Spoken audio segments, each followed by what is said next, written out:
Now, sometimes when you have somebody interviewing, they've not read the book. Have you ever had that experience of realizing the interviewer hasn't? I assure you I have, because the sand from my summer vacation is in this book. I may have been a little distracted at the beach, but I read every page. And what I've got to say about this book is I have, throughout my career, interviewed American business people going into China. And you get snippets and you get interesting stories anecdotally. But the difference here is the comprehensiveness of the look at Apple and its behavior in China. And as Patrick will tell you, 200 or so interviews. Yeah, just the Apple people. And which is amazing. So I guess what I would ask you really to start with is, how did you come to write the book? Talk about your research method and just give us a little overview. Sure. And by the way, if anyone wants to interrupt me, either because I'm unclear or you just want to skip ahead or something, let me know. I don't mind being interrupted in the slightest. Please, Qingzhou. So how did I write the book? So I'm with the Financial Times, and I've been with the paper for 12 years. And there's this Steve Jobs commencement address in Stanford, I think 2009, where he talks about understanding your life backwards, where you can connect the dots. And so for me, doing that, I've been with the FT in Hong Kong, covering Asia writ large, but it was Xi Jinping's first term, and as you sort of got an understanding that Hong Kong was going to be absorbed into China. So it's a real introduction to China in that sense. Then I covered German car industry, which was largely an understanding of supply chains, and I didn't get things that I now consider basic, but they're probably not considered basic for everybody else, which is that even a company like Porsche doesn't do the vast majority of componentry in the car, right? They rely on a vast network of global suppliers. So that was sort of unique among tech reporters because I don't think we're often in the factories understanding how stuff is built, but that's what I got to do in Germany. And then I covered Apple for 4 years. And so if you connect the dots, sort of like China, supply chains, Apple, that's the basis of the book.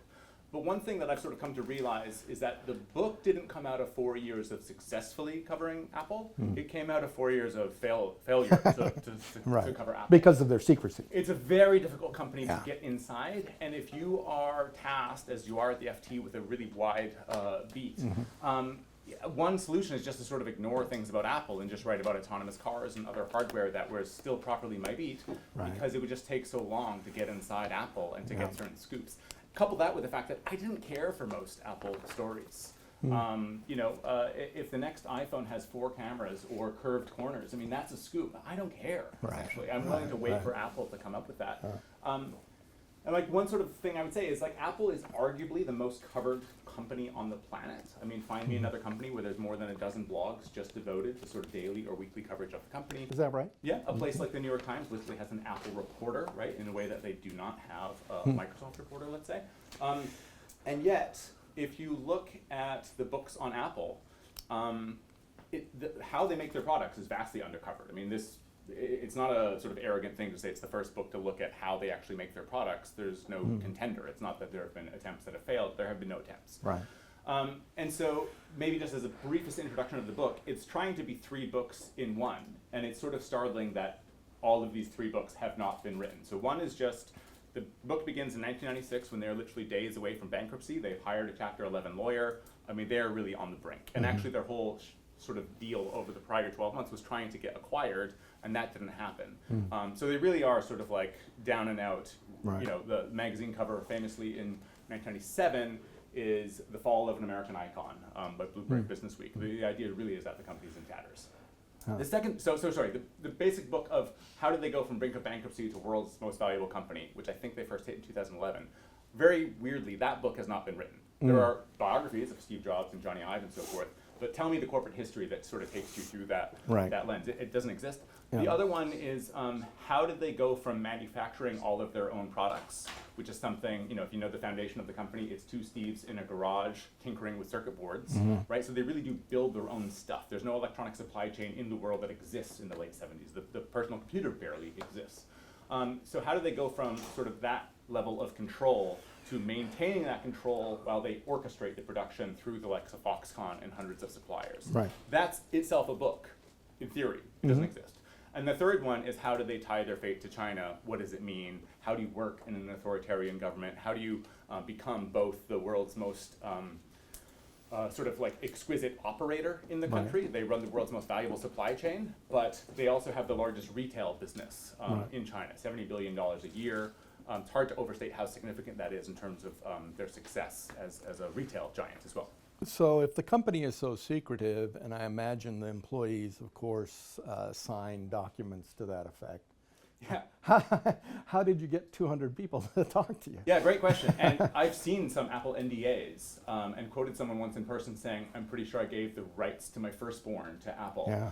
I know someone, I can't give the specific figure because it might give them away, but if they say certain things about their relationship with Apple, they are literally on the hook for tens of millions of dollars. Right.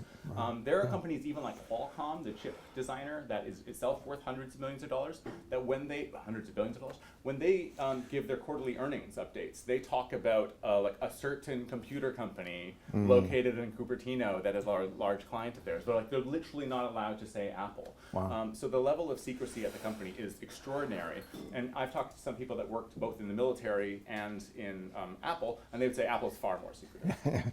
Okay, so how did you get inside the company? And not only that, but how did you get inside the company to tell the narrative about probably the most opaque government? It was a tall order. Wow. Okay, so one thing is that historically, it's obviously going to be easier talking to people that worked in Apple in the 1990s than today. If you give all the secrets away of how they did the plastic injection molding for the first iMac, Samsung's not going to take those lessons and do anything. Yeah. So in a certain sense, I did my research chronologically, right? Reaching out to thousands upon thousands of people. So my hit rate to get to 200 was very, very low. But if you reach out to enough people, it doesn't matter. It's a numbers game. You can't do this in foreign service, unfortunately, but you can use LinkedIn and other methods and clever ways to end up talking to lots of people. So if you would build up the competence of what they were doing in the 1990s and then talk to someone in the 2000s, you could very easily convince a new source that you already knew quite a bit. And the chances that those people in the 90s were in some way their boss or whatever really would work in my favor, because then they would get the sense of, oh, he's already spoken to Bob. I'm not spilling the beans. I'm not the first person to talk to Patrick. And then, in a certain, I think in jiu-jitsu, if someone knows martial arts, maybe I'm getting this wrong, you try to use your disadvantage as your advantage. And the fact that Apple's so secretive meant that being the only person on the planet, presumably at the time, who was researching these things was a massive advantage, because I had the scope of time that no journalist writing a daily or weekly story had. And I sort of had a certain level of patience and a sort of seriousness to the topic. And because we failed to cover them as a manufacturer, most of the manufacturing design engineers who were going in and out of China for decades, no journalist had ever called them. And if they called them, they didn't know what questions to ask. So it was sort of just a case of being able to talk to people, and if they spoke with me, because they're such a secretive company, virtually everything we spoke about would be news. Right? In the sense of unreported on. So the fact that they're so secretive actually worked to my advantage in a certain degree, because if Apple had just been issuing press releases the last 25 years about how they make their products, I would have nothing to write about. So when did Tim Cook realize that you were working this project? Oh, well, I don't have any connection with Tim Cook. I ghosted Apple in the writing and the research of this book. And I don't know if there's any aspiring journalists in the audience. That's a very strange thing to say to another journalist, because explain what that means. Well, we have a no surprise rule in the Financial Times. Wall Street Journal is kind of famous for it, meaning that if I'm going to write about Dennis, I will write to you beforehand and say, hey, I'm writing this story. Here's your right to respond. Here's some bullet points about what it says. You've got 72 hours, kind of thing. And that's like a religious dogma if you're a journalist, to sort of give Apple in this case, chance. And you write in the story that you tried, and they, I did often try. No, this is what I mean by saying I ghosted them. It's part because I was an Apple reporter for 4 years, so I know what they're like. They would try to kill stories. They would go above my head and try to call editors to get stories killed in that 72 hours that I would give them. So I don't think of them as good faith actors. I've compared, actually this will work well in this crowd, I've compared Apple's PR team to talking to an intelligence agent from a foreign country. Right? They are there to extract information from you. Maybe they will pretend to be helpful. They are not there to be unhelpful or to be helpful. They are not incompetent. They are unhelpful by design. But nobody gave you away to the company? I'm sure that happened, but I would be circumspect in what I was writing to people. So absolutely, I'm sure they got dozens of emails from people that I reached out to, but I wouldn't give those people the whole narrative. Got it. It's possible that someone that I gave more of a whole narrative to then contacted Apple, but they didn't reach out to me until maybe 3-4 months before the book went on sale, and I continued to ghost them. But it had actually been on Amazon at that point for 4 or 5 months, so I don't think they really knew what I was up to. They knew I was writing a book, they didn't know it was about Apple. Right. And have you gotten any official reaction from them? the official reaction is that the book is wrong, and full of inaccuracies. The irony is that they gave this statement to Vanity Fair, and they just repeated it to anyone else who reaches out since, a day before the book was published, and acknowledged in the same paragraph that I hadn't given them a book to review.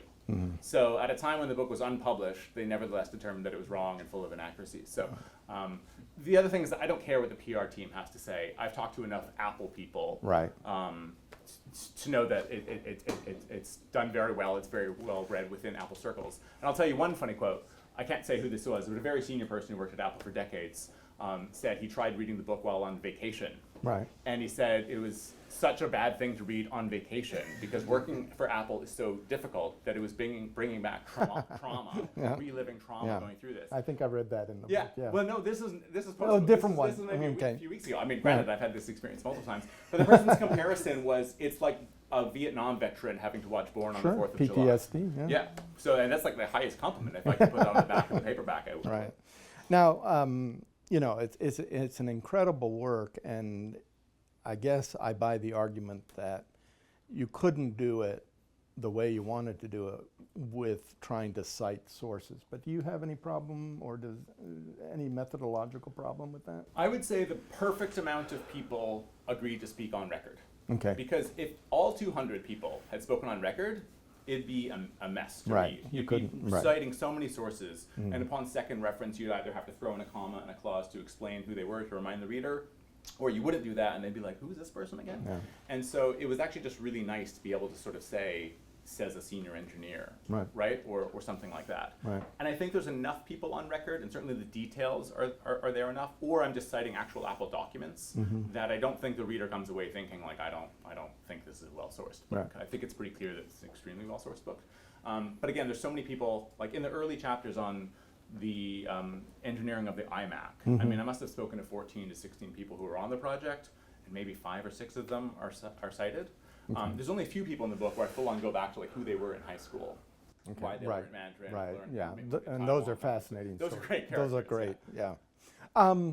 Okay. So let's get to the substance of the book. Sure. So in Washington, in the government, we talk about elevator briefs, which is the short form. So give me your elevator brief. So the last 25 years, I would say our narrative about Apple in China has been really narrow to the point of being wrong. The only narrative that's really out there is that it sure is tedious to assemble an iPhone, and Apple's an exploitative force in China, having people work 12-hour days, having 9 to 11 seconds per task on a conveyor belt system where you're working 12 hours a day. Right. There's no, very few breaks. There's a term you use for that. Well, it's not a term that I use. Okay, iSlavery. I'm sorry. Is that what you're referring to? Yeah. iSlavery was a big thing in 2010, 2011 because there were multiple people that jumped to their deaths from the roof of Foxconn in Shenzhen. Right. And so Foxconn, sort of Apple's main assembly partner, which is Taiwanese, operating in the mainland, itself a sort of geopolitical fascinating thing. There was a lot of scrutiny about that. I flipped the narrative on its head. In fact, the criticism of the book has been that I'm too fair to Apple and I don't write enough about the tedium of the jobs, which is ironic to me. I flip it on its head and I say this is not a narrative about Apple exploiting China. This is a book about why Beijing allows Apple to exploit China. And the answer is that China itself exploits Apple. Right. It's a story of technology transfer. Yeah. Because if you understand Xi Jinping, I'm not saying in the detailed sense, but just in the vague sense, if it was clear that this American corporation was exploiting China, they'd be out of the country.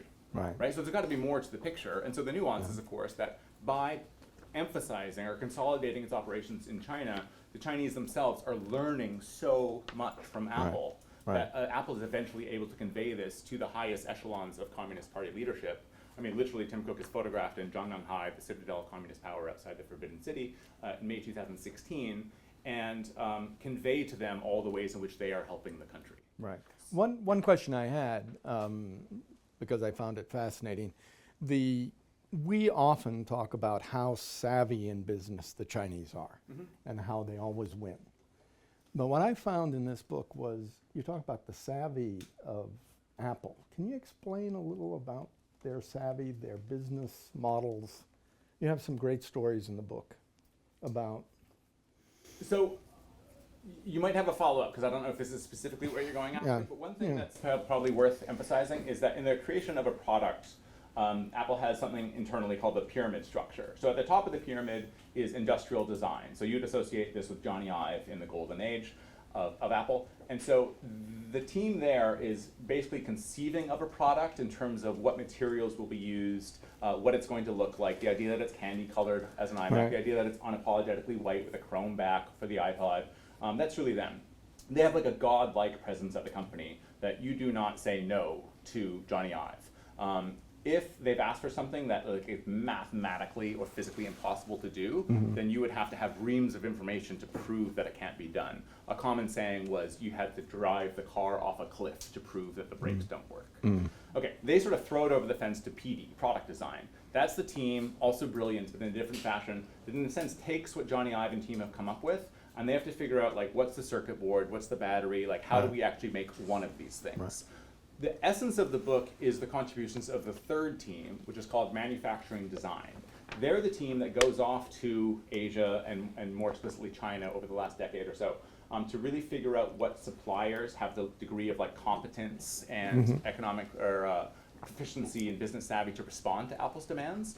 And they train the factories to get to the levels that Apple demands. So you have to understand that especially in the early 2000s, nobody has the sort of engineering and aesthetic sense, zero defects, really low tolerances in the engineering sense that Apple has. So it doesn't matter if you already know how to build beige box computers that were prominent in the 1990s. Nobody knew how to build the candy-colored iMac or the iPod that Apple was coming out with. And so the teams in question in Asia had to be trained by MD, manufacturing design. And so these engineers would fly over to Asia, in a sense, take control of factories and teach engineering 101 to reams and reams of people. So the two staggering statistics that come out of the book that will forever be associated with it is the number of people that Apple has trained since 2008 is 28 million. Wow. So larger than the labor force of California. This number has actually been updated to 30 million in a recent Apple document, so it's gone up by 2.5 million just in the last 12 months to give you a sense of how many people are in the Apple supply chain. And the amount of money that Apple was investing into Chinese factories by 2015 was $55 billion a year. And when Tim Cook goes to Zhongnanhai, he takes that number, multiplies it by 5, and makes a 5-year commitment that Apple will invest $275 billion. I'll tell you something funny. I cite that number because I've got the document, so I'm confident about it, and I talk to people about it. But what I haven't done, and interestingly, what reviewers He's only haven't promised Trump 500 million, well, right? let's come back to that, 'cause that's I'm sorry. bullshit number. What people haven't done is understood that I'm only talking about a 5-year period. So 55 billion, the year in question, is 22% of revenue. So if you just take Apple revenue from 2008, let's say, or 2007, the birth of the iPhone, to today, and take 22% of revenue as a probable sort of back-of-the-envelope calculation of how much they're investing, then you hit almost $1 trillion. So Apple's investments into China have been absolutely extraordinary.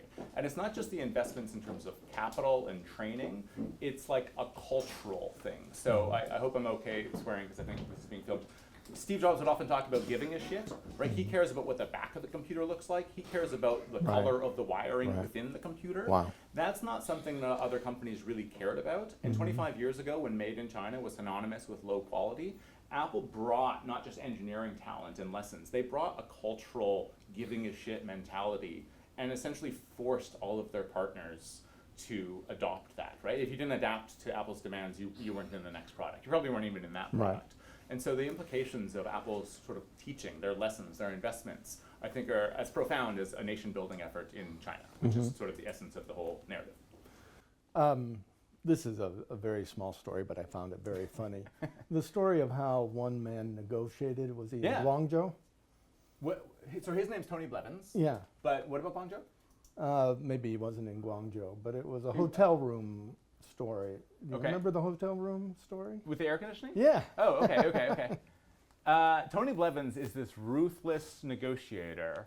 I mean, one person referred to him as a sociopath, but then I talked to people who would defend his sociopathy, in a sense, by saying the supply chain negotiation games are so ruthless that the only companies, I'm thinking of another person I spoke to at Apple, they said, looking back on my career, the only companies that he can remember are companies that were absolutely ruthless sharks and companies that don't exist anymore. Yeah. In other words, if you were not a ruthless shark, you have not survived the last 20 years. And Walmart has this reputation in China. Yeah, I'm sure the they Walmart price, they call it. Yes, yes. Right? And so Blevins is known as the Blevinator within the company.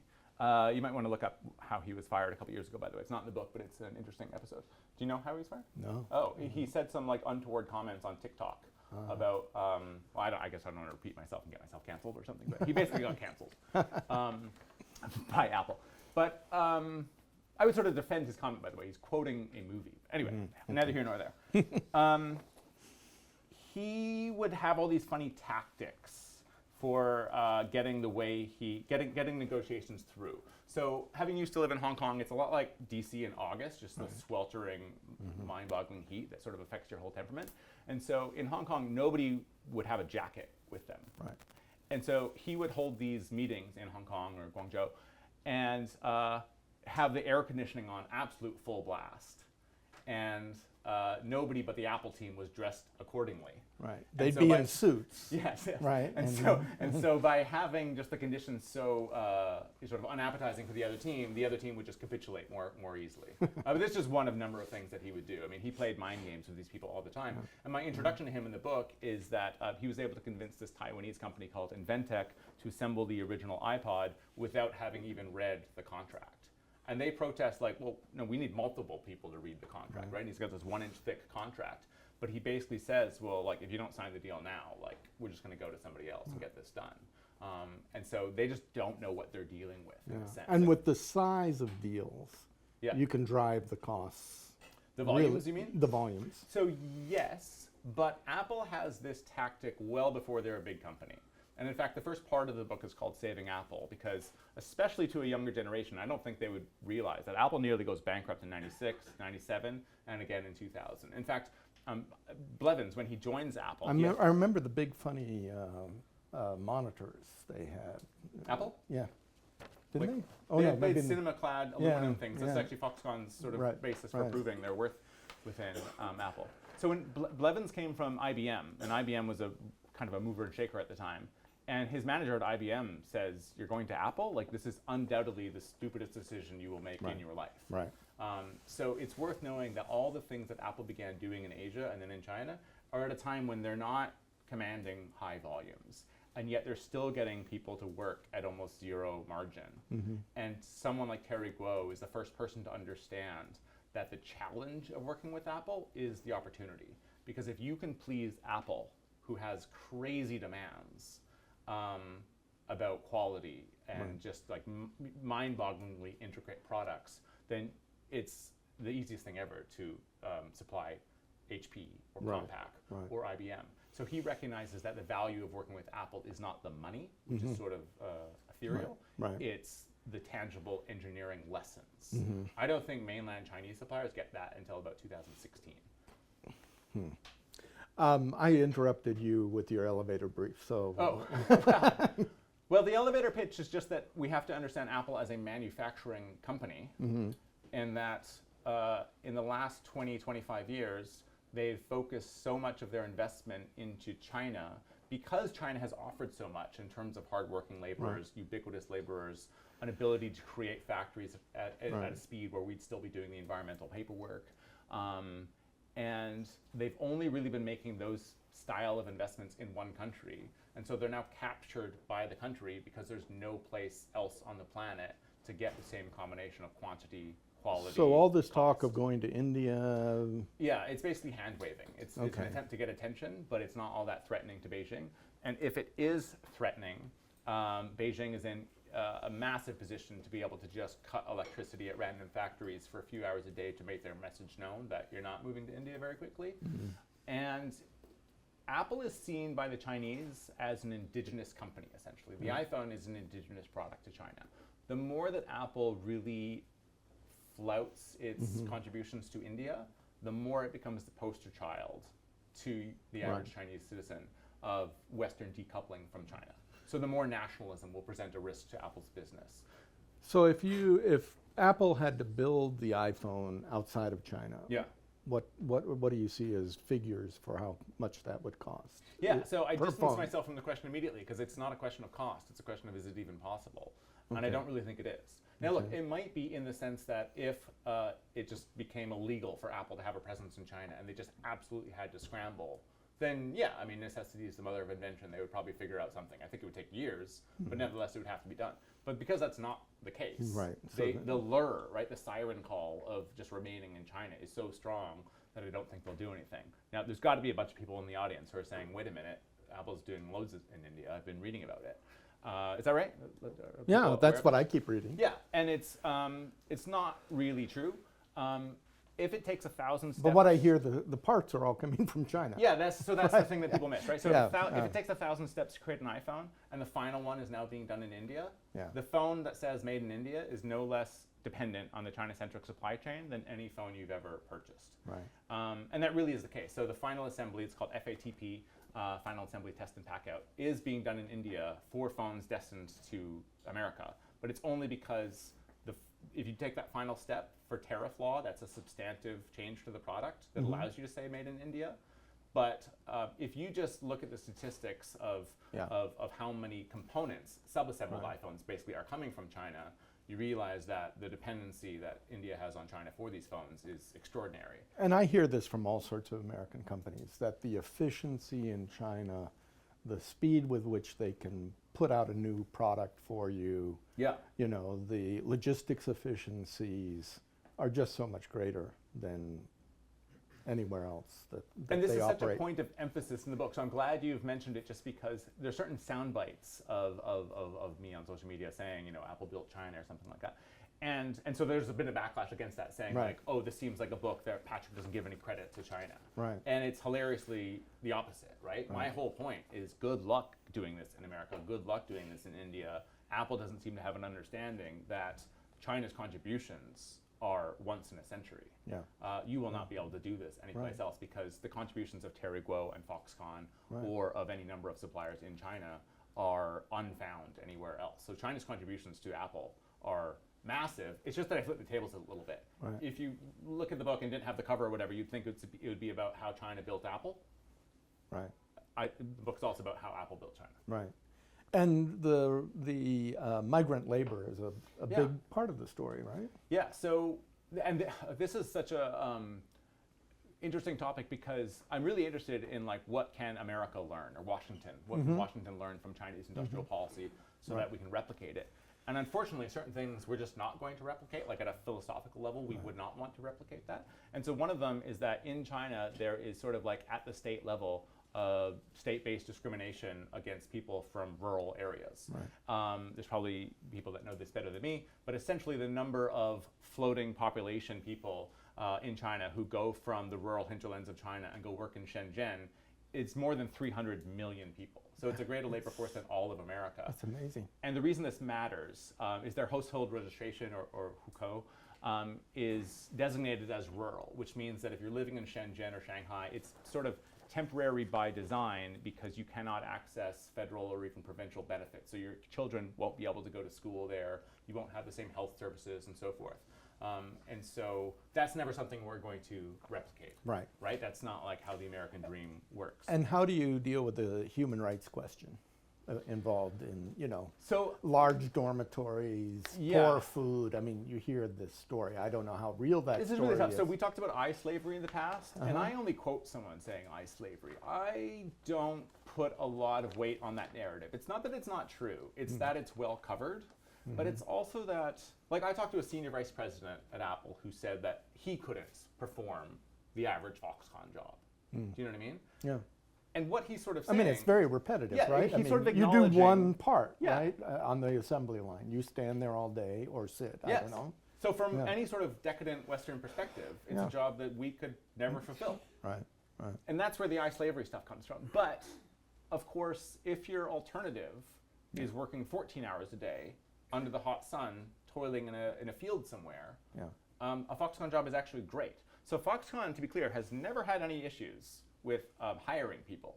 They have problems retaining them, right? The churn in Apple factories, and when I say that, I mean sub-suppliers, is extraordinary, right? So I have one anecdote from Pegatron in Shanghai, where the number of people in this one factory working for Apple Assembly is 100,000 people, okay? So good luck finding an American factory that can even do that. Right. But they had 25,000 people leaving per month, right? The attrition rate on a weekly basis was above 5%, which meant they had to hire 25,000 people. But how long does it train you to do that one job? It must It can be 20 minutes. Right. I mean, it can be the case that you start on a Monday, and by Friday, you're as proficient as you'll ever be. But, at least in this factory, the average duration of being at that job was, I think, 60, 65 days. Wow. Okay. So not many So there's people constant are, movement. the churn can be extraordinary. Yeah. But in terms of the ubiquity of labor, of people who are at least willing to give it a go, that's never really been a trouble. Half the workforce might go home for Chinese New Year and not come back. I mean, quite literally half. Right. That's a problem. But for the opportunity that a lot of people had, and this is sort of less true with each year, to be clear, but certainly 25 years ago, there was a sense that like the faucet of people willing to come work in the factory jobs was unending. Okay. So you used a term in the book which I found interesting called catfish effect. The catfish effect, yeah. What is the catfish effect? It's funny. I love this concept, but I disagree with it. So it's a great thing. Okay. So the catfish effect, and this is a term used in China, was an explanation for why Tesla, as some of you might know, is the first foreign car maker operating in China, not as a joint venture, right? So Volkswagen is the first foreign car maker to operate in China in 1984, but under the joint venture model. The point of a joint venture is that it's half Volkswagen, or whatever foreign entity, and half Chinese. And the idea is that the Chinese side is basically going to learn the ins and outs of the business, and then sort of go thrive on their own. And this is explicit policy under Deng Xiaoping from like 1978 onwards. Apple doesn't have a JV model, but it's because they're sort of operating from afar and flying people in and taking control of factories in a sort of unofficial way that needs to be explained once they're sort of called out for this in the mid-2010s. So the catfish effect is the answer in China as to why Tesla was allowed in. And so it's based on a myth. I have no idea if this is true, so don't quiz me on this. The myth is that in Finland, I think it was, might be Norway, somewhere in Scandinavia, a fisherman realized that sardines caught at sea and then brought back to land don't get a lot of money because the sardines become sedentary in the tank that you put them in, and they die by the time it's sort of available at the restaurant. But if you are able to keep them alive until the last minute before you eat them, there's a better texture, a better flavor. I'm going off the word of this. I'm a vegetarian, never had a sardine in my life. Okay. Okay, so the question is, how do you keep the sardines alive? And his answer was you put a catfish in the tank, and they sort of have a little Darwinian experiment, right? And so maybe a few of them get eaten, but effectively they fight for their own survival. And so he keeps them. They stay healthy. They stay healthy, and then you're able to get the better texture. Okay, so the idea is let Tesla be the catfish, right? And basically inspire all the other Chinese car makers. Which seems to have worked really well. Yes, so this is what I'm going to say. I'm just going to disagree with Okay. it. And then you sort of bring up the value of all the other Chinese competitors. So if they see Tesla and they realize we're not going to sell our car because we don't have the same sex appeal, we'll improve, right? Right. So Tesla's a catfish, everyone else is a sardine, and then I suppose this doesn't make sense for the analogy, but they all become catfish in a certain sense. Okay. I love the analogy. It's a nice thing to be able to describe, but Tesla doesn't inspire the supply chain. Tesla localizes the supply chain. So some of you, if you're auto aficionados, might know that the Model Y, the Model 3, these are the most American cars you can buy in the United States, meaning that they're not so dependent on a German supply chain or a Mexican supply chain. They really have localized and built things up themselves. But it's not as though the Teslas built in China or the Teslas built in Germany are relying on the American supply chain that Tesla built. They've been localized. So in order to localize the supply chain in China, Tesla literally followed the Apple model. They hired people from Apple that had the experience. And although Tesla does some stuff themselves, right, they are a manufacturer in a way that Apple is not, they did have to sort of train all these sort of suppliers themselves to get up to their level. Right. And so they followed the Apple model. So basically the government of Shanghai was able to say, we want you to play the role for EVs that Apple played for smartphones. And so they're sort of given this free pass. You don't have to have a joint venture partner because Apple had convinced officials in Beijing of what I call the Cook plan, right? The Cook model. Right. And they sort of realized the joint venture model is broken. Right. Because again, Volkswagen, 1984 in China, and yet name me the Chinese car that you saw on the way to school today, driving around the streets of Washington, right? There have been decades of development of the internal combustion engine, and it never panned out. There was never a successful internal combustion engine car that was available for export, sort of competitive on the global market. So when I was a German automotive correspondent, Volkswagen was making 40% of their profits as late as 2018, probably even later, but that's just the last sort of year I have, in China. And 7 out of 10 luxury cars in the world, I think, were German. I mean, the Chinese just never penetrated that space. Right. And in EVs, they have, but my point is they have because Tesla went in there, trained up the whole supply chain to get to their And then level. people stole. And I'm sure Okay. there's some, I'm sure Right. there's some theft, but it's not a narrative I love. It's more that they're doing what Apple did, which is you train the supply chain, but then you don't want that supply chain to be so dependent on you that you feel like if you switch directions, that supplier sort of goes bankrupt and is angry about you or something. So you tell them use these skills however you see fit. Okay. And what do? They supply BYD. Sure. Right? Or in the Right. case of phones, they supply Xiaomi, Huawei, etc. Right. Right. So the argument of the book is that Apple trained up so many suppliers in China and then said, don't become dependent on us. And so they, of course, did the natural thing, which is that if Apple's been teaching me how to sort of take Corning glass, shape, etch, temper, and place it, what do I do with that skill set? I call Huawei, Oppo, Vivo, Xiaomi, and I say, guess what I can do? And right, so they don't just build up the supply chain; they build up their own competitors in the form of the companies I mentioned. So I'm going to ask a couple more questions, and then I want you to think about the questions you want to ask. So who won or who's winning in this game between Apple and China? I mean, I think there's a fair argument to make that Apple has become the world's most valuable company because of its sophistication What, in it's China. $4 trillion now or something close? It's funny. When we do the paperback, do I have to say the world's third greatest company? Right. Because it's changed, right? Yeah, And they've lost yeah. sort of $1 trillion in value, or at least they had at some point. I don't keep daily track. It's probably worth 3.2, 3.3 trillion, but it's behind Microsoft. It's behind NVIDIA. This is a bit of a joke, but if we are living in a simulation and it ended today, then you'd give a gold star to Apple and say you did really well, da da da da da. The problem is we're not living in a simulation. Right. And I worry that Apple and China was the marriage of skill and scale.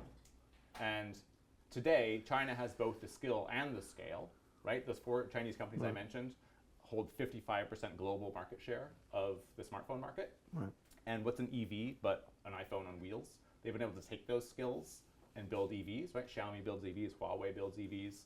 EVs in China, they're world leading. I mean, the only reason they're not taking over our streets is we have 100% tariffs on them. Right. Otherwise, Yeah. you'd absolutely. Oh, drive they're those cars. terrific. I They're mean, phenomenally engineered. Yeah. And where was I going with that?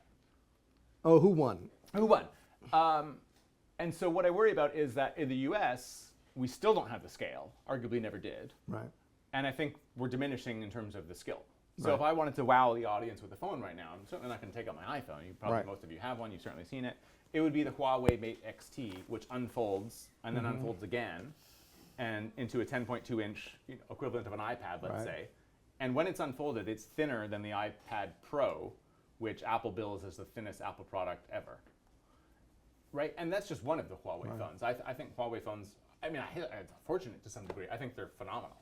They're certainly doing more. Yeah, I've been to Huawei. And, Yeah, so if you think of that and seen the pyramid product. structure, Sure. it's not that Apple, actually this is a nice little lesson in supply chains. The Taiwanese came up with this phrase in the 1990s, the smiley curve of product development. So the high value stuff is product conception and design, and then it dips down in this smile into the low end stuff of manufacturing and logistics and production, and then it curves back up for retail and marketing, right? And the idea was that the Taiwanese would take care of all the stuff that Americans sort of didn't value and didn't care about, and they would retain the tail ends, right? So think Apple Store and the Johnny Ive stuff of coming up with a product. And that is, to some extent, true. I mean, that is why NVIDIA is worth $4 trillion. They have those two spaces, and TSMC, right, the world's most sophisticated chip maker, is fabricating all the chips for NVIDIA. But TSMC is worth $1 trillion, so that's amazing for them to some degree. But NVIDIA is worth $4 trillion, and they don't make a thing themselves, right? It's all outsourced to TSMC. And so Apple's the same. what I worry about, of course, is that there's no reason why the Chinese would ever stay in the low value end, right? They wanted to have their own Johnny Ives. Sure. And they do have their own Johnny Right. Ives. Right. So while we don't have necessarily the skill or the scale, they've got both. Yeah. And however one thinks of China, even if you just think of them in an adversarial sense that, like, I'm sure LeBron James thinks of Steph Curry as a rival without thinking that he's evil or something like that, Right. it's nevertheless just not a good position for our economy to be hilariously dependent or tragically dependent, depending on your perspective, on sort of any foreign nation, let alone one that over the last 12 years has gone in a more authoritarian, belligerent direction. I try not to harp on this point because I'm not trying to sort of be, a Tom Cotton style, everything China does is evil type situation. Right. I just don't think that's true. But in the same way that, like, Democrats fail every test of what it means to be a good Republican, and any Republican fails the test of what it means to be a good Democrat, if you judge China just through America's lens, of course they fail. Right. But they do have their own operating system for society, which a lot of people, hundreds of millions of them, seem to be quite content with. Yeah. But it is at odds with our system. We do have a different vision of what Taiwan should be, Right, for instance, right. and you can go down the list of what those things are. Yeah. But the book does not hinge on it being a screed against China for you to understand maybe one dependence or concentrating all your eggs in one basket Is not is not the ideal position. Right. So we've gone 45 minutes amazingly without mentioning the President of the United States. Yeah, well done us. But Tim Cook, some of you may have watched him in the Oval Office recently, Yeah. giving a beautiful gift to the President of the United States. So how's Tim doing with the President? So it's funny. I thought it's not even like if you said it's a textbook example of how to placate the president. Just give him a hunk of gold, 24 karat, and put it on the Resolute desk. It's more like the caricature of a textbook example. I agree. And I thought it was so Yeah. camp. I mean, I'll tell you my line on it and then my wife's line on it. So my line on it is I don't know who it was more humiliating for, Tim Cook or America. And in the book, I have this scene where Tim Cook is in the halls of Congress being peppered by a Fox News reporter about, this is when COVID is going on and there's protests at a Chinese factory, Foxconn factory. And she asks him 4 kind of basic questions. You support the right of the Chinese people to protest and things like that. And he's just resolutely silent. Right. And I quote someone saying it was the worst 45 seconds of his career. My wife well, says, I've never seen him criticize China. no, absolutely. Why, Never. why wouldn't? Why would he? Yeah. But so my wife's line was, "There's a new contender for the most humiliating 45 seconds of Tim Cook's career," giving this hunk of gold to the president. Yeah. So the optics of that. I mean, that they worked. You could say. Right. I don't like that. He's not going to be tariffed. No, and there's just an exemption on his product. So I mean, I hardly doubt this is controversial in this room. I don't like the mafioso tactics of the president. Right? I mean, Right. yes, that quote unquote works, but I think it's kind of pathetic that CNBC called it a masterclass in how to negotiate with the president. did they like, really? Is this what we want to be like telling young people to like look up to? Like just a way to placate with honor? I mean, there's just it strikes me as So you were going to tell me how phony the 500 million figure. Billion. Oh, but, I'm sorry. but I'm pointing that out, right, because it's such a ludicrous number that Right. people Freudian slip it all the time to something that their brain is telling them is more Right. rational. Right. Yeah, the number, I mean, just This is Tim Cook promising the Yeah, sorry. president that there will be 500 billion in investment. I don't know over what period of time, or did he say? over 4 years. So 4 years, Apple okay. started making these like ludicrous investment pledges to America in the Trump 1.0. So in 2017, the pledge was we will spend or invest 350 billion. 4 years later, under Biden, to be clear, this was 430 billion. Last February, it was 500 billion. This is it's a 4-year investment every time. And then, because it wasn't enough somehow, they had to have this extra 100 billion. So added up, it's $1.38 trillion that Apple has pledged to spend or invest. Now, the way these things are written is that you would think Apple is essentially reshoring production, Right. and this is all about ingenuity of American manufacturing or whatever. Right. But if you read the press release as a cynic, you'll recognize that they say no such thing. Right? They mislead you very deliberately by very well-paid lawyers in Cupertino so that you think this is about reshoring, but they never actually say it. So it's about spend and invest. So the investments into manufacturing are very small, and there's a lot of spend having to do with Apple TV Plus or just paying their own employees or whatever that really have nothing to do with manufacturing, let alone manufacturing in America. Right. But without explicitly combining that, it's written in a way that you would think that's what it's about. My best guess, and it is only that, is that what Apple is counting to get to these ludicrous figures is their share buyback program. Okay. Apple spends more than $100 billion a year purchasing their own shares. If you include that, then you can obviously see why they're getting to figures that are $130 billion, $150 billion a year, because if they're just calculating that that's how much they spend in share buybacks, and most of their investors are in America, well then ipso facto, that's an investment in America. Right. That's my best guess. And analysts have really no idea. They just sort of throw But up at their this hands. point, Tim Cook has played the game for the company well. Yeah, I mean, if you sort of are agnostic on the values or something, Right. Is Apple being tariffed from their imports from China right now? No. No. Maybe on the fentanyl. And tariff. they've I never believe they and believe they've never 100% been tariff. tariffed, I don't think. No, they have been. Have they? But not. They've been host to all sorts of exemptions. Yeah. But it's not true that they're just like zero tariffs. Okay. But it's a complicated game. Okay. What they've been able to do. All right. It's your turn. In the back. Let us know who you are. I am Said Kaymakçı. I'm a career coach and also I have a PhD from Georgetown. And I've worked on technological shocks and history, technological change, military revolution, and now I'm interested in AI revolution and what it brings to us. And so thank you. I have a question. Now you mentioned how now Chinese learned how to make even better products. Yeah. So will this lead Apple to realize maybe its interests converge with American interests more? So it feels like a more of an American company, and maybe we don't force them, but they just start to investing more in here, and with robotics, rise of AI and other things, which makes them maybe less reliant on Chinese workers, cheap labor and so on. So do you see anything like that? Because where will Apple go from here? Because we have now big competition with America and China, and it also means Apple is competing with Chinese companies. Thank you. So yeah, my narrative is sort of that the student has become the master.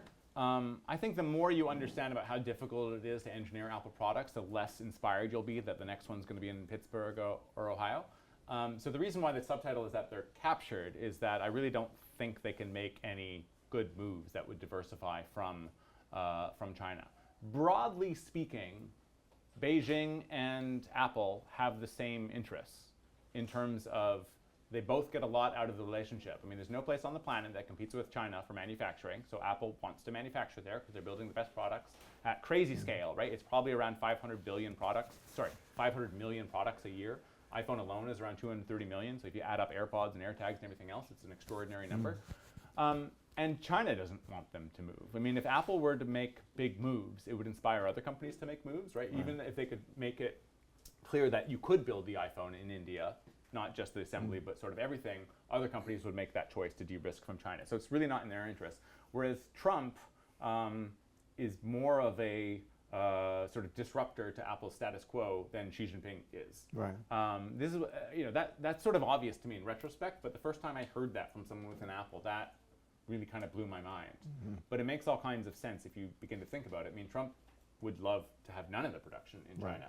Right. And because 90% of their production is there, to actually respond to what he's asking for is such an impossible task that the threat of it is But he seems to understand this. existential. I mean, I would say between February and May, someone within Apple really got to Scott Bessent, Howard Lutnick, to make it clear that what you're asking for is an impossible I have the same impression. job. Yeah. Yeah. Okay. Sir. My name is Roger Cochetti. I'm a Foreign Service School alumnus, a donor, and a former IBM executive who's done a modest amount of business in China. And I've been waiting for a long time for someone who knows what they're talking about to tell me about Person, or are you still waiting? to react to something a Chinese in Shanghai scholar told me one time. And you have to put your historian's hat on to answer this. He said, what we're trying to do to the United States is what the United States did to England in the 19th century. And we hope that you get into more wars, so you go deeper in debt because we're doing nothing other than what you did to England. So how do you react to his comparison that the relationship between the United States and China today is comparable to the relationship between England and the United States in the 19th century? Yeah, no, it's totally true. One of my favorite books is called The Wealth and Poverty of Nations by David Landes, late economic historian from Harvard. And it's a book about the Industrial Revolution in Britain. But to me, it's a book about technology transfer, because really what he's trying to answer is, like, why did the Industrial Revolution happen when it did, where it did, and then how did the lessons diffuse around the world? And there's fascinating chapters on the Islamic world, on China, on Japan, and all the ways in which it succeeded in some places and not in others. So to supplement some of the history, I think you might get a lot out of that book.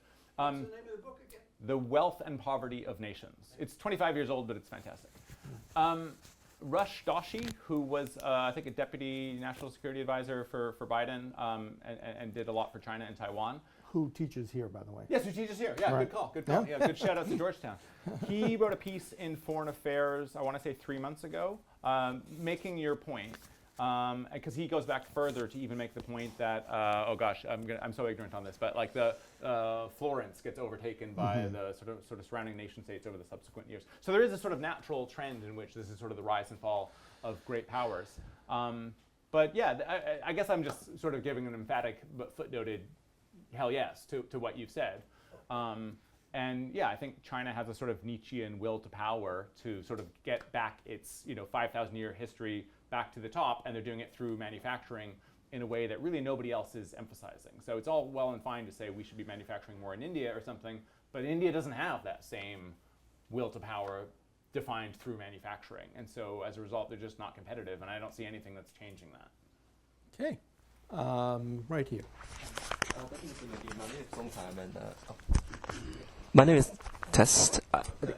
Okay, sure. Okay, my name is Zong Tam, an undergraduate in the School of Foreign Service. I just want to say, first of all, I was coerced by my friend who's back in Singapore to come here. So just want to say, yeah, he's reading your book right now. He's very addicted to it. So I just want to say, you have an audience in Southeast Asia as well. Should you ever want to visit? So my question is, you made extensive references to the labor in China, but with the demographic changes in China, including wealth and more education, and and also their aging population, I was wondering, right, based on your feeling, do you think that's going to change in the coming few decades? And what would the implications be on this relationship? And secondly, I think I just want to get your sense of this as well. What do you think is Beijing's end game, so to speak, with Apple? Do you think they have one at the moment? As to where they want to steer this relationship towards, and how much power do they have to steer? Are you from Singapore? I'm from Singapore. Yes.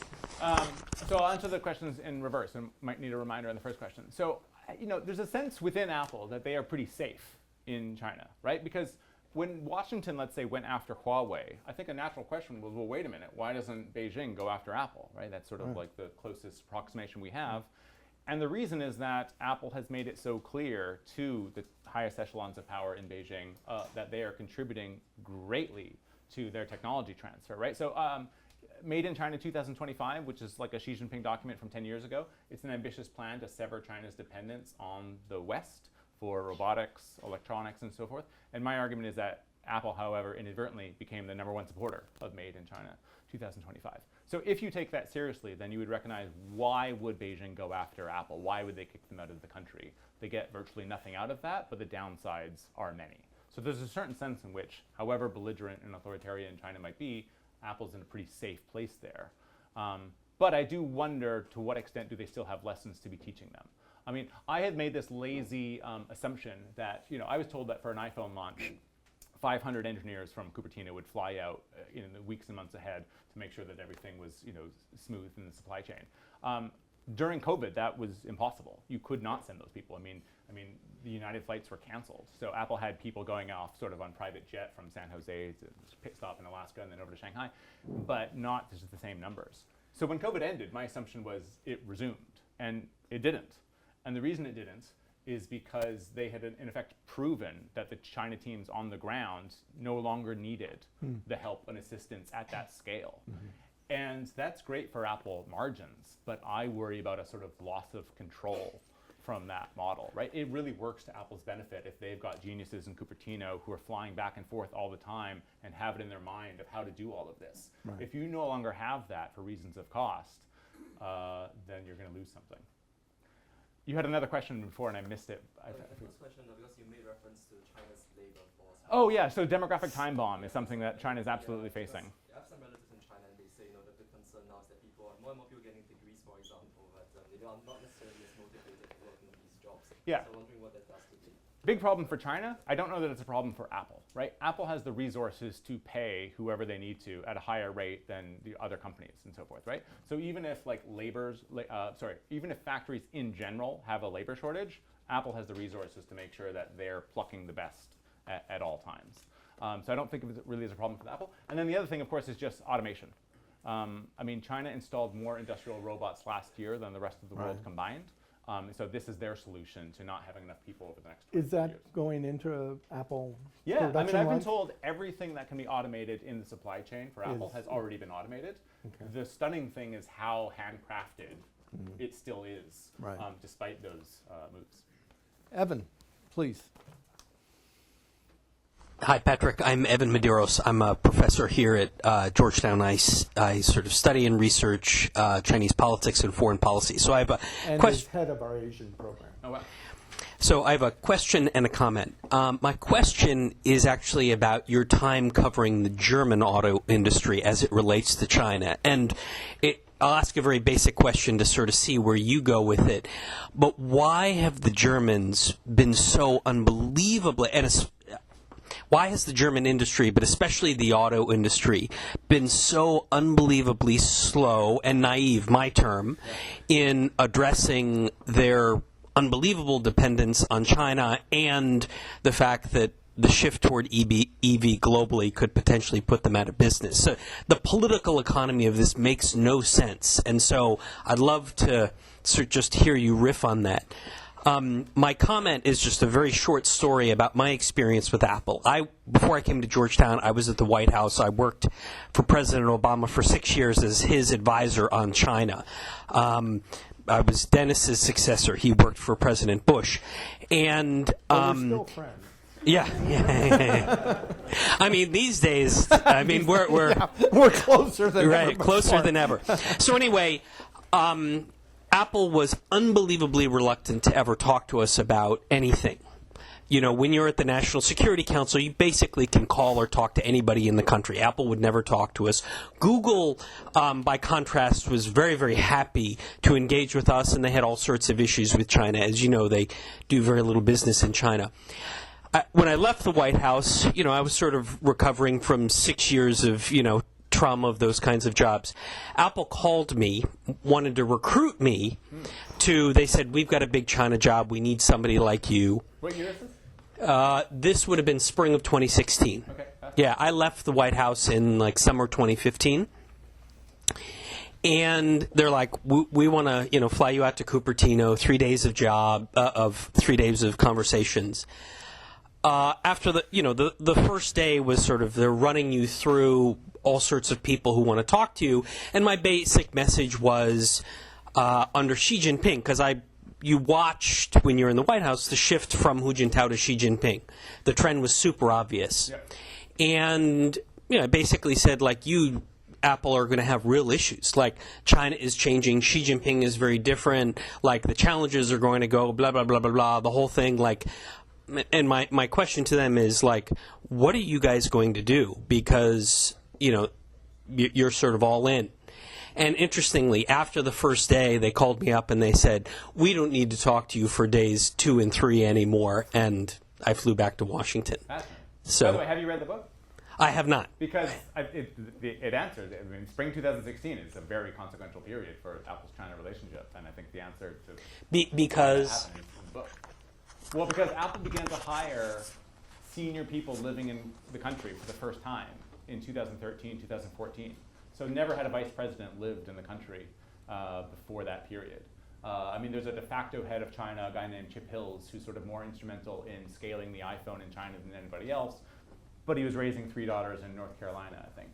Just had an apartment in China. That was a sort of, you were flying in and out I mean, all the they time. were trying to hire somebody. What they came to Yeah. me for is they said, we want to hire somebody to sort of run the China business, and you can be based in California, but you'll sort of fly back and forth. Oh, interesting. But So they're still it's going too with that big model. and it's Okay. too complicated. Well, by 2014, there's a chapter called The Gang of Eight. Yeah. And there's 8 people living in China for the first time, the eyes and ears on the ground of Cupertino, living in China, offering the sort of services that you would have been offering. And basically overseeing everything, retail, operations, procurement, Apple University, R&D, et cetera. So something like, today Apple has 5 R&D businesses in different cities in China, right? None of that existed before the Gang of Eight proposed it and implemented it. And they're the ones who do the supply chain study to realize we're investing $55 billion a year in the country. Our problem with Beijing is that nobody knows that, right? We're the secretive company, so we need to sort of sing that from the hilltops, or at least get Beijing and sort of local cadres in the Chinese system to understand that. So that's, I don't know. Once you're finished the book, you'll have to let me know what you think, because I think it'll answer some of the dynamics, or it'll answer that. And speaking of which, copies are available Yeah, please. here. Okay. Basically, what surprised please. me was the naivete. I mean, there was just no recognition Yeah. of how authoritarian Xi Jinping had become, Yes. how aggressive and assertive they were externally, but most importantly, how the U.S.-China relationship was clearly on this much more competitive trajectory. Yeah, and for anyone who will buy the book, the prologue is this, right? Xi Jinping comes into power, and within 36 hours, Apple is attacked.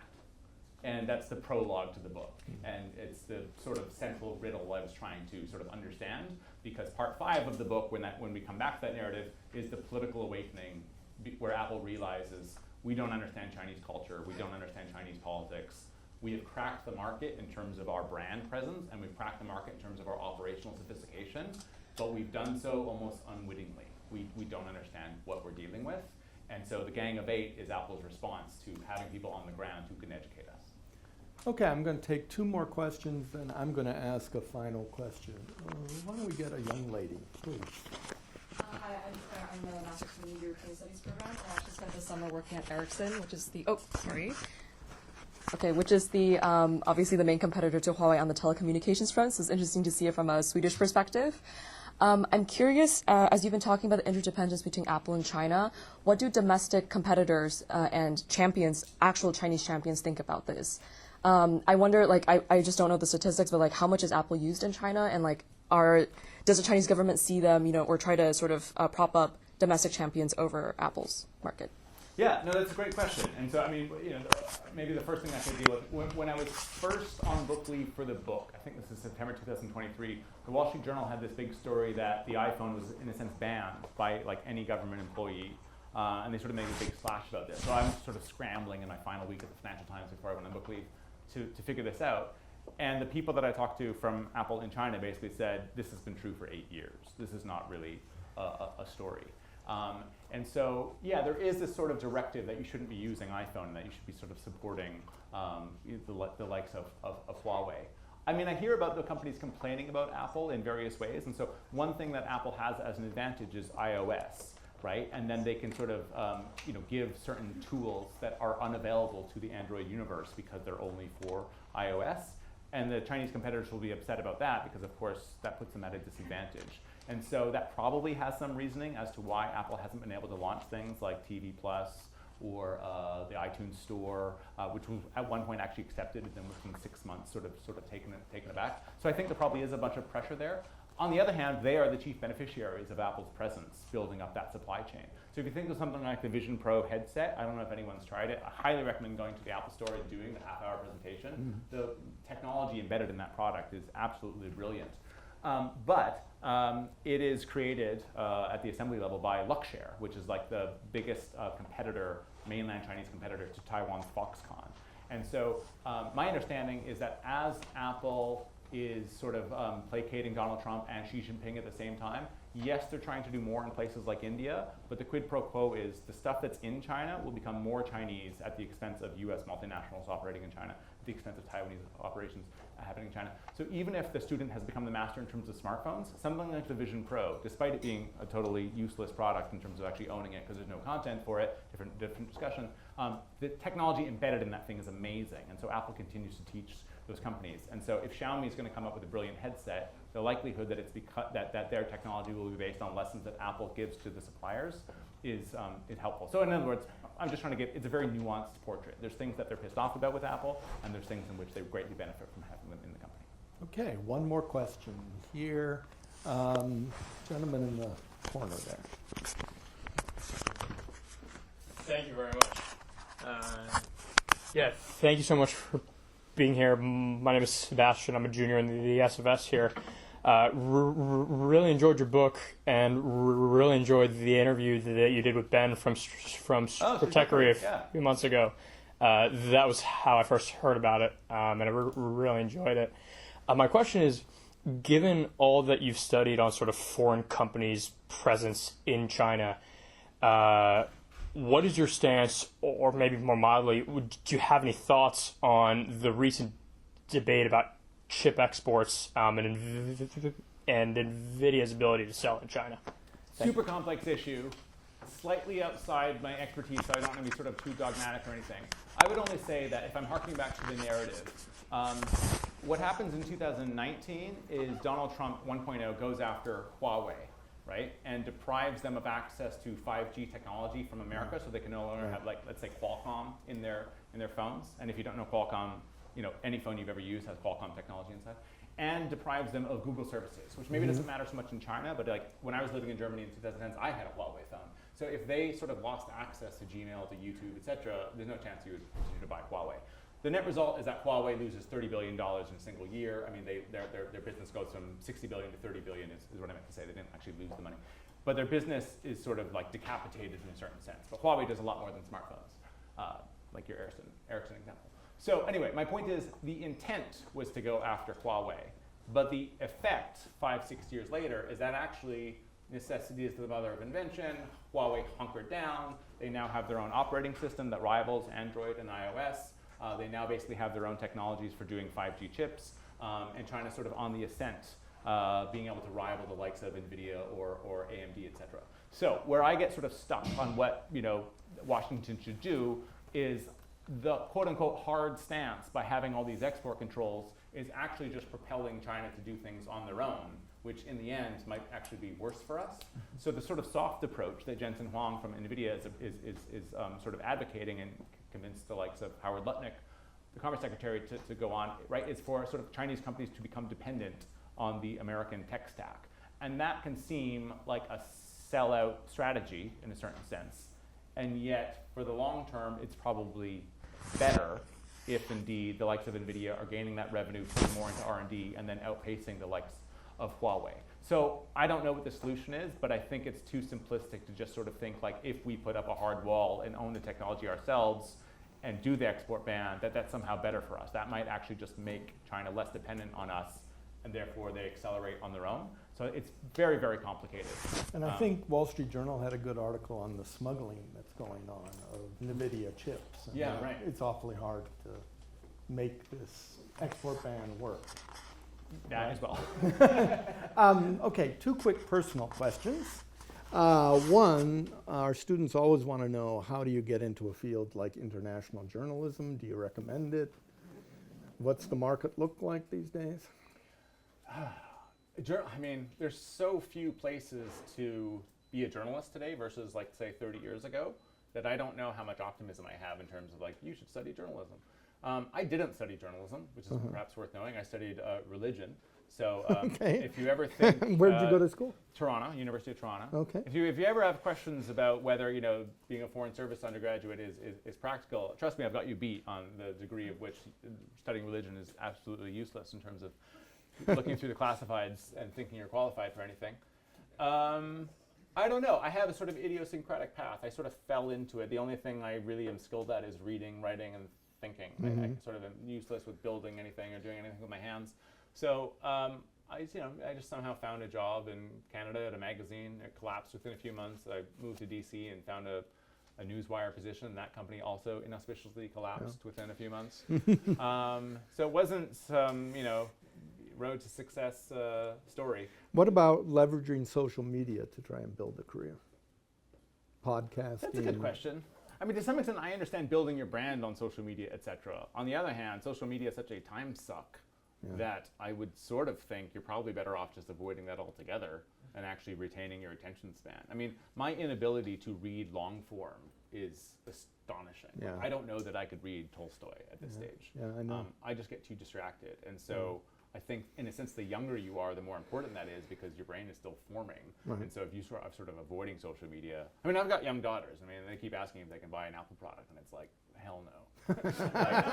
To be clear, the oldest one is 7, right? But like, she keeps wanting an Apple Watch or something, and it's like, no, I will. I'm fully on board the Jonathan Haidt anxious generation idea. Well, the psychological studies are frightening. Yeah. About what it's doing to teenagers and others. Yeah, absolutely. Okay, final. Give me something inspirational. Okay, final question. Obviously, I would guess that you've had more success with this book than you ever imagined. No? Yes? Or did you think? Did you think? Yeah, I guess so. Well, I mean, my optimism was that I was really believing I was writing the first major history of Apple in the 21st century. That sounds like an insane thing to say. Yeah. But if you go searching on Amazon or just through your own memory, you'll find that there's a lot of biographies of people at Apple. But they're not really genuine histories of the company. Okay. And so because it's the world's most iconic company, and because we all own their products in a way that like we don't necessarily care about NVIDIA, they don't have the same brand resonance, I always thought the readership could be quite wide. Right, and I thought I was doing like how the sausage gets made narrative, right? Like the level of detail that's new in the book, I think, is essentially every page of the book. It's not based on, sometimes like the worst business books, which is actually probably most of them, is like a good article and then padded out to become a book. This was sort of 3 books and then distilling it down. So I always thought there'd be a big audience for that. Will it be translated? Yeah, it's being translated into 10 languages so far. Wow. The Korean edition is out at the end of this month. The German translation is next month. Chinese No word on mainland China. I have some optimism that it will be in mainland China. Like the laughter tells me otherwise, but like I don't know. Someone Chinese at Apple said you'd be surprised how many books sort of get translated and have an audience. Right. Yes, I call Xi Jinping a despot or not a Beijing good idea. An authoritarian government. I don't go out of my way. I just treat those as the facts that I'm dealing with. Right. It's not like I have internal documents in Mandarin that sort of like, say things about shell companies in China for his family or something like that. That's the sort of stuff that's got Bloomberg in trouble. I think Apple's probably more upset than Beijing about the book. How about Hollywood? Any interest? But my dream would be that I'm in the room as people are trying out to play a Tony Blevins, a Terry Woe, I mean, I can see it. It could be a very interesting film. This is the sort of stuff that keeps me up, in a good way of like just me fantasizing about this. I doubt it, and it's because like I'm being a little flippant here, but who's your favorite Chinese villain on the stage or in Hollywood over the last 25 years? And of course, the answer is you can't think of a single one. Right. There's a great book about this by a Wall Street Journal reporter called Red Carpet, brilliant title, Hollywood's relationship with China. Right. And it's just how little Beijing had to flex its muscles on just a few films in the late 90s, where Sony Pictures, for a single film, I think it was 7 Years in Tibet with Brad Pitt, essentially was ostracized for a 10-year period. It wasn't just that the film couldn't be shown. Nothing Sony Entertainment came up with for 10 years could be shown. And so if you're Sony, do you hold out on that, or do you placate and say, we're sorry, etc.? Disney has, for instance, all sorts of theme parks in China and stuff. Sure. And they have a thriving business. They don't want to make waves. So the biggest hurdle is not that like, oh, how would you make a movie transcript out of this or something like that. I think that's relatively straightforward. It's China's sort of shown in a bad light. But maybe Netflix. They're also kind of in a brilliant know. light, to be clear, right? Yeah, My point is that China did something that no other country was willing to do, and sort of has all sorts of rightful, boastful attitude about that. But yeah, if China's not in a good light, your film's not being made. Yeah. Final question. So are you resting on your laurels, or what's next? I have an idea for another book. I'm more likely to do that than sort of go back to being a beat reporter. The book has nothing to do with Apple or China. I don't have enough to say about it to entice the audience. It's sort of something where I don't know any of the answers, but I'm enticed by the topic, and the fact that I don't know stuff is actually what's compelling about it. Okay. So yeah, I would love to write another book. So yeah, Great. we'll we see. wait for it. Yeah, thank you. Okay. I hope I'm back in 2.5 years and talking about this next book. So thank Patrick, please, for a wonderful presentation. Thank you so much.